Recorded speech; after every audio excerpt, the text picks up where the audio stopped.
une personne au moins donner aux gens la parole, ça permet à la démocratie de respirer. La démocratie a besoin de gens qui prennent la parole, qui s'engagent, ñuy dem ñuy ne fii am na problème mu foncier, fii am na problème mu lii, fii am na problème mu la.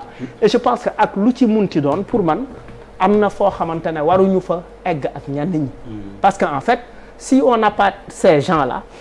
fi ñuy mujj finalement c'est aller vers des confrontations c'est-à-dire bu fekkee ñu ngi continuer di étouffer ku wax ñu jàpp la tëj la fi ñuy jëm moom mooy dañuy jàmmaarloo te jàmmaarloo baaxul. Mais quand même le texte avec le titre déshonneur de la gendarmerie, le haut commissaire également qui est... Mais pour man, on est en politique, on est en activisme. Bu nit ñi di wax il donc ñu teg ko dans un cadre politique. Mais oui, nit ñi. OK. Birima. Malal. Oui.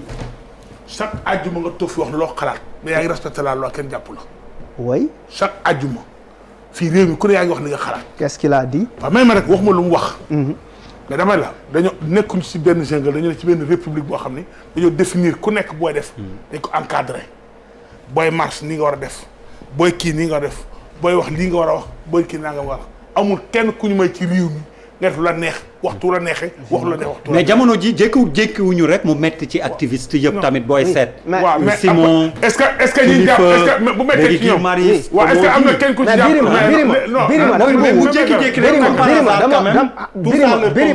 Birima dama bëgg bu fekkee noonu la ñu bugg a doxalee réew mi ku teguwul ci yoon ñu teg la ci yoon je suis parfaitement d'accord sur le principe mais dañ ko war a teg ci yoon ak yemale. yoonal mooy yemale. Par exemple on ne peut pas avoir dans un pays un député de l'Assemblée nationale bu tudd Dembourou Sow bu waxu ay jaasi tiitalul kenn. Il n'a jamais fait l'objet de convocation. Il n'a jamais fait l'objet de rectification, etc. Mais je veux oui, mais raison pour laquelle après c'est beaucoup plus grave. Dans l'exercice de... Attention aussi. Xam nga li ma bëgg wax mooy lan. C'est comme l'avocat devant le man je n'ai rien contre Guy Marius Sagna. li ma koy wax. c'est dans une village, c'est différent. li ma koy wax. li ma koy wax. li ma ko doon wax. oui. toog na fii maa ngi moom maa ngi Guy Marius Sagna. oui. mokkal li ma xalaat. oui. kon ragaluma ko. non toog na fii ñu jàkkaarloo mokkal li ma xalaat. waaw. dama la mën a wax mooy Guy ma war a xam ni sañ na bañ sañ na opposé wu sañ na nangam mais aussi am na famille. am na jabar am na doom. am na li muy def nii. Non, objection, ça c'est son combat. waaw mais c'est non, non, son combat ma wax sama point de vue. Ouais, mais bon. wala mu dem toog nekk bi que j'ai le droit dama ne am naa droit sama point de vue ci li muy def. Ouais, non, c'est parce que li muy def tendancieux. dama ne am naa ni ma amee courage wax lu ko neex ci réew mi. Waaw. noonu lay amee courage wax li nga xalaat ci moom. Mais oui. Sa famille n'a rien à voir ici. dama ni Il est engagé, il s'est engagé, sa famille n'a rien à voir. Sa femme n'a rien à voir, ses enfants. nu ko neexee. C'est ça que je dis. Ça veut dire que nous, on porte les choses là où il faut les porter. De respecter les institutions et la loi de ce pays. D'accord. Bon, moi je dis que vraiment c'est ce qui se passe avec Guy Marius pour moi et moi je trouve que c'est inacceptable. On ne peut pas emprisonner ay xalaat kenn mënu ko tëj. idée kenn mënu ko tëj rap ba nit ki dootul waxati li mu xalaat. loolu je pense que war nañ dépasser foofu. war nañ dépasser foofu. je pense aussi que moom il n'a pas beaucoup de leçons il n'a pas de leçons à recevoir pour ñu di ko wax xalaatal sa njaboot wala xalaatal fii defkatu njombe yu mag yi fi nekk. est-ce que ñu ngi leen di wax xalaat leen seen njaboot bu ngeen di def yooyu njombe. mais c'est ça ñi nga xam ne ñu ngi luubal alalu réew mi di def yenn affaires yu grave. Je reviens sur Dembourou Sow. Dembourou Sow a tenu ses propos dans une réunion politique. Oui. D'accord, c'est différent. C'est très différent. Il n'était pas à l'Assemblée nationale. Oui, c'est différent. Même s'il est revenu après pour dire à l'Assemblée nationale, un député, ne sama moytul dinaa la cor jaasi pour montrer là on en est arrivé très bas à l'Assemblée. Mais il n'était pas là-bas, il était devant ses militants. Et je pense que dans ce pays-là aussi, waruñu di am 2 poids et 2 mesures. Pape Djibril disait tout à l'heure ni que souvent ce qui nous étonne dans la justice de ce pays c'est que la vitesse dans le traitement des dossiers et souvent aussi la prise en charge des cas selon on les prend selon le bord bi nga xam ne foofu la ki ñu amal affaire nekk. loolu nañ ko seetaat baaxul ci réew mi. parce que réew mi su amatul mbaxane fu mu nekkee benn mais réew mi dina nekk en danger. man je pense que lii nii Guy Marius buñ koy tëji tamit mënuñu ko génnee ci xolu sénégalais yi mënuñ ko génnee ci xolu ñi muy xeexal. parce que ci la nekk guddi ak bëccëg. moi je trouve que ça devient excessif et ce qui est excessif. et insignifiant et ridicule. Ouais. Dans cette affaire-là il faut que ñu xoolaat ni que pour un peu pour un rien ñu ni jàpp nañ ko tëj nañ ko et puis contexte bi ñu nekk aussi ñu ci commencé di tëjaate. activiste boo yeewu bu ne ñoxor njaay ñu jàppale ne ñu ngi lay tëj mais fi ñu jëm nii jar na seetaata. on va vers des élections. on est dans un contexte boo xam ne sensible. Oui, carrément. Il faut que les gens en tiennent compte et on sort d'une situation en mars qui a failli nous avons failli nous brûler les ailes. nañu def ndànk xool li ñuy def luñ koy defee.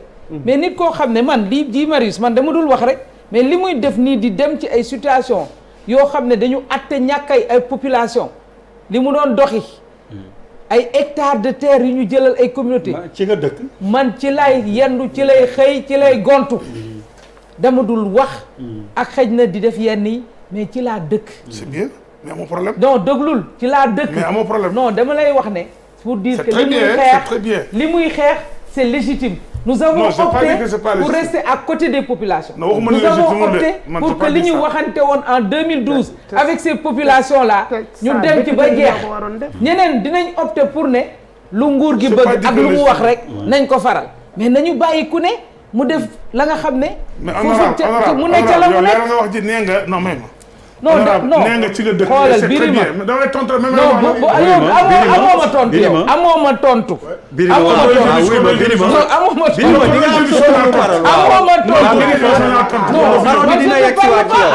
exactement merci beaucoup. merci. je ne te parle pas. merci beaucoup. je ne te parle pas. soxlawuma sa tontu. nee na waxul ak yow. non xaaral. man ñi ñuy déglu lay waxal sénégalais yi ñuy déglu lay waxal. sa tontu soxlawuma ko. merci beaucoup moo tax ma ko jox parole merci beaucoup. moo tax ma ko jox parole soxlawuma sa tontu. waaw man daa wax nag. ayca mais dina ñëw allez Bouba kaa gas Guy Marius rapidement. xam nga non on a je pense que lii du tey. ah du gulet à chaque fois et puis wax bi benn lay doon quoi mooy je pense que en tout cas man su ma xoolee ak détermination bi mu am man de amuma ko.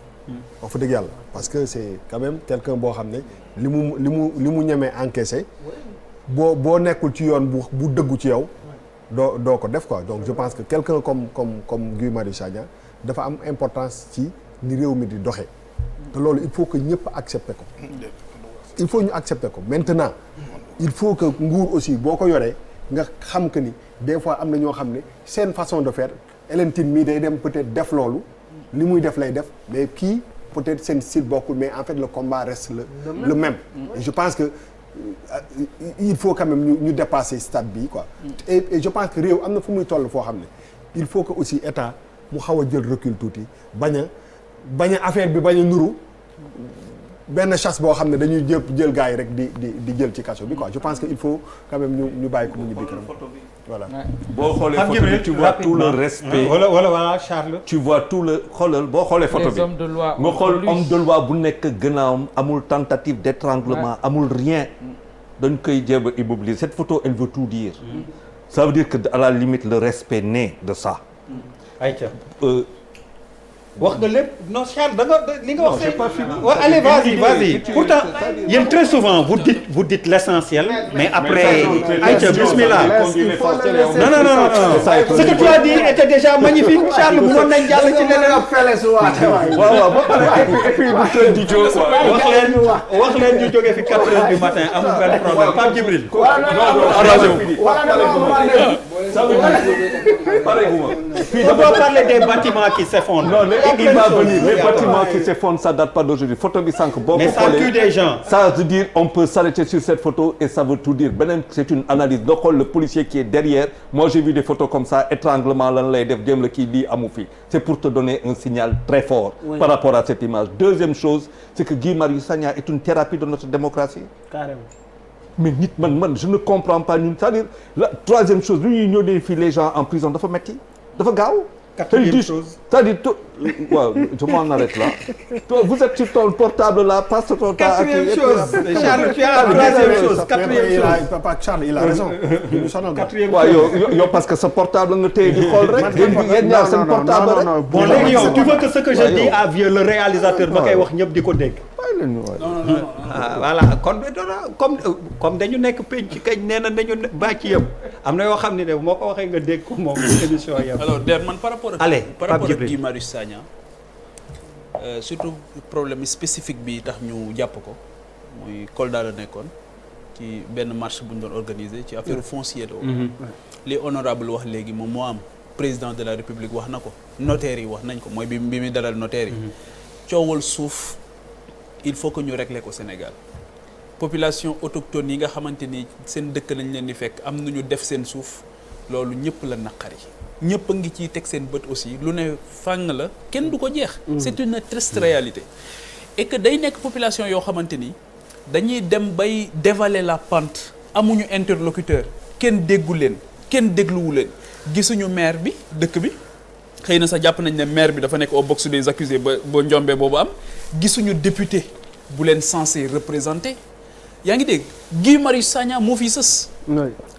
Guy passe sa journée à recevoir des plaintes et des complaintes.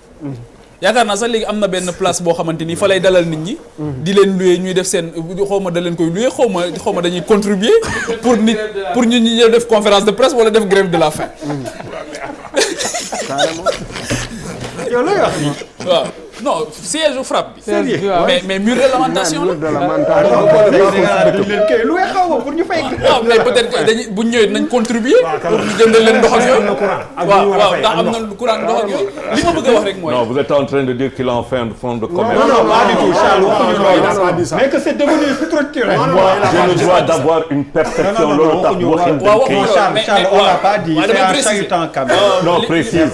non damay préciser il faut préciser. ne li mu jàpp nii li Charles jàpp am mais damay continuer sama réflexion pour dire que ne pour man il faut boo xoolee carrière u Guy Marius Sagna ni mu nekkee un acteur clé de la santé communautaire surtout def un peu l'intérieur du Sénégal mais pour man kii jox ko une légitimité mu dem Assemblée nationale wax au nom des Sénégalais lu am solo lay nekk c'est pour man il peut être un très bon député leneen li mooy honnêtement man Guy dama koy déglu dama koy lire tamit. man musuma dégg fu Guy Marius Sagna saaga wala mu am écart de langage. musuma ko dégg. très sincèrement. musuma dégg tamit dans l'adversité te Yakham Mbaye moom ñuy dégg témoin la ci defoon na ci benn texte bu rafet. di rafetlu élégance su Guy. ñoom ñaar jàppante bu ñu jàppoon ak Guy ni mu amee woon tout ce dépassement yaa ngi dégg pour ñoom ñu harmoniser ay positions. donc de part et d'autre te ñu nekkoon ci ay positions yu. d'ailleurs je sais pas si tu avais vu le texte. yaa ngi dégg loolu pour man lu am solo la. et moi j'ai eu la chance de visiter le village bi nga xamante ni Guy foofu la jógee muy Etomé.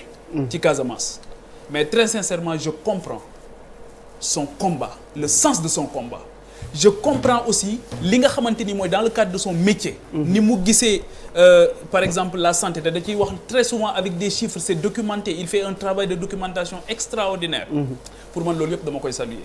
mais Guy moo la gën a xam ne man de Papa Djibril Fall fu Guy Marius Sagna di désacraliser la gendarmerie wala la police. wala muy toucher à l'honorabilité de la police et de la gendarmerie man du ma ko fekk te du ma ko cautionner te su boobaa dinaa ne ko Guy lii ngay def du dëgg du yoon.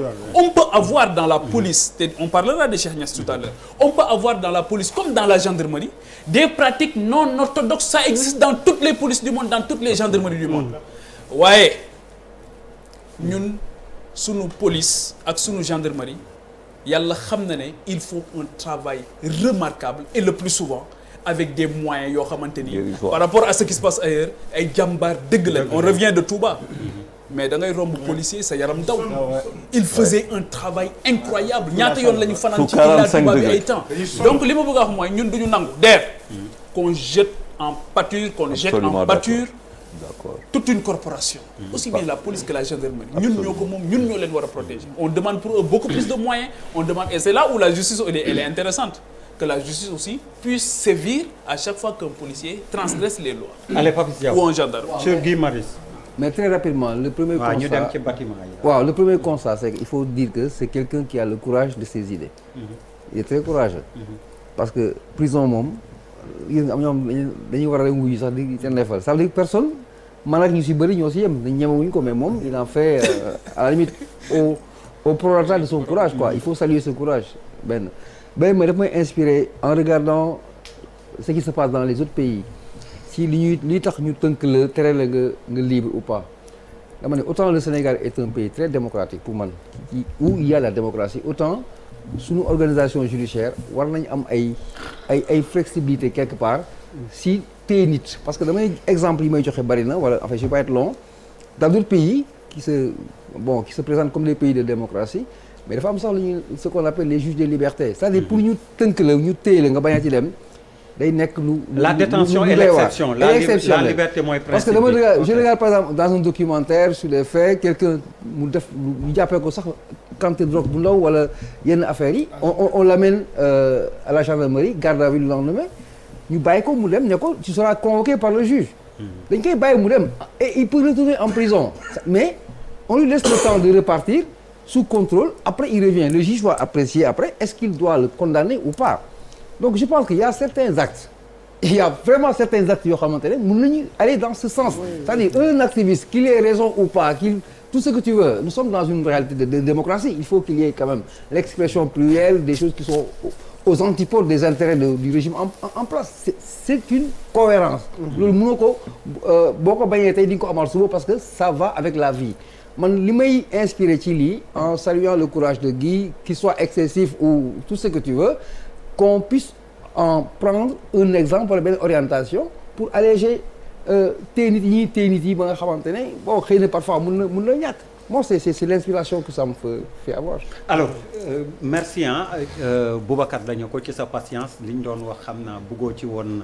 àddu moo tax ñu laf la ci waxtaan wi en attendant ñuy dellu si